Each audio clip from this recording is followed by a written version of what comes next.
All right, welcome. We're back. Okay, just enough physics. This is my video series. Today we're still working on the kinematics, and today we're going to look at acceleration. So in this chapter, we're doing one-dimensional stuff. Previously, we looked at the definition of velocity, average velocity, and the position update formula. So let's get started. And you know I like to do things low-key, so I just kind of added that. Got a little title in there, new sheet of paper. Okay, and here I have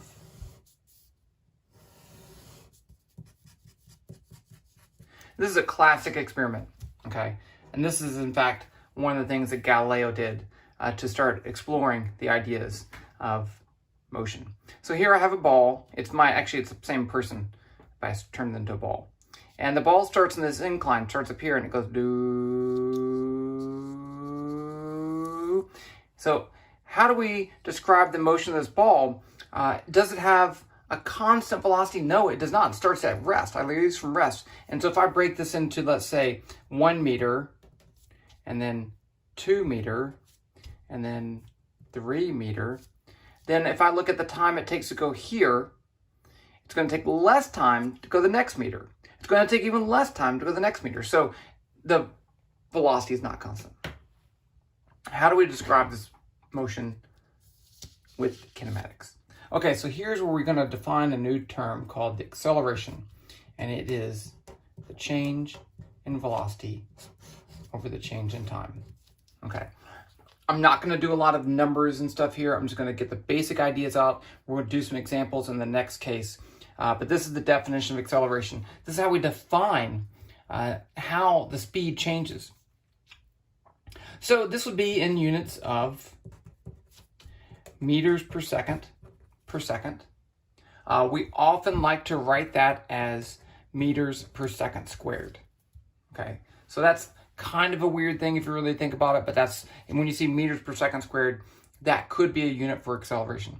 Okay, so let's write this out as the acceleration as v2 minus v1 over delta t.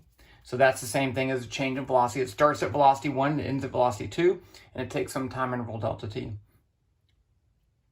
So from that, I can actually solve for v2. So let's multiply both sides by delta t. And then I'm going to add v1 to both sides. No, yes. So from that, I'm skipping some steps here, I get v2 equals v1 plus a delta t. This is an important equation. Okay, this says that if I know the velocity and the acceleration over some time interval, I can find the new velocity. This is the velocity update formula. Update. It's a lot like the position update formula, which said x2 is x1 plus v average delta t. Okay, technically this is the average acceleration, but we're not going to initially deal with cases with non-changing acceleration.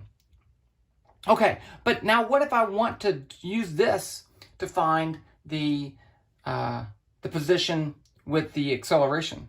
Okay, so right here, I can take this, which we had from before, and I know the average velocity, right up here, v average would be v1 plus v2 over 2. If the acceleration is constant, this is true. v1 plus v2 over 2 is the average velocity. So now I could put that in here, but let's do that. Okay, so let's say x2 is x1 plus v1 plus v2 over 2 delta t. That's the same equation. I just put in delta t. I put in v average as v1 plus v over 2. Okay. Now I want to get rid of the v2. So what if I put in this expression for v2? Then I get x2 equals x1 plus v1 plus, now instead of v2 I'm writing this stuff. So it's going to be v1 plus a delta t times delta t over 2.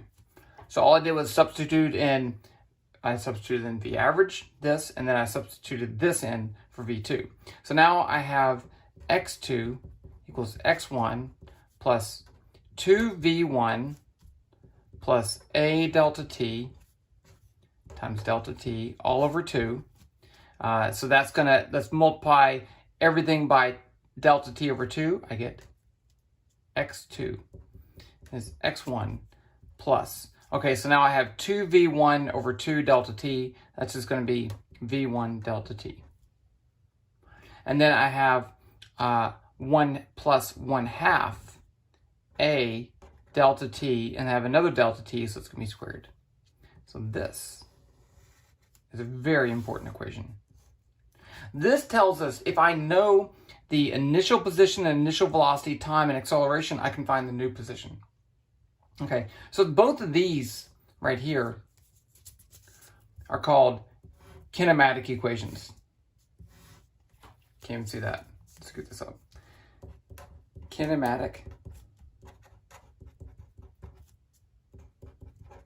Now, there is another very common kinematic equation, but I'm not going to solve that for now. I'm going to stop right here. So what it does is it solves this for delta t and plugs it in, and it gives you another equation without delta t. But here what we've covered is the definition of acceleration. We've derived the two of the most important kinematic equations. A lot of times you'll see this, if you're in a class, you'll see this with just t. And so what they're doing is assuming t1 is 0 seconds. So then you just have t2 minus t0, which is just t2, or it's called t. So this is the x is a function of t, and that would be t. That's how they do that often. Okay, but that's your first introduction to the idea of acceleration. If you, just to reiterate what my goal here is to go through the introductory physics course. So of course, if you like this, you would go down here somewhere and subscribe. That's what everyone else on YouTube says, so I think I should say that. If you are interested in supporting this project, I would really like to build up enough support to do this full-time over the summer. But I do have a Patreon page. If you just want to donate straight, there's a PayPal link, so you can do those, and that's much appreciated. If you have feedback, those are the kind of things I'm going to need from you to know what you need. I'm trying to help you. It's going to be great. I want to work this all the way through and make the whole, at least first semester course, and it's going to be great. Okay, and I'll see you in the next case of Just Enough Physics. Boom.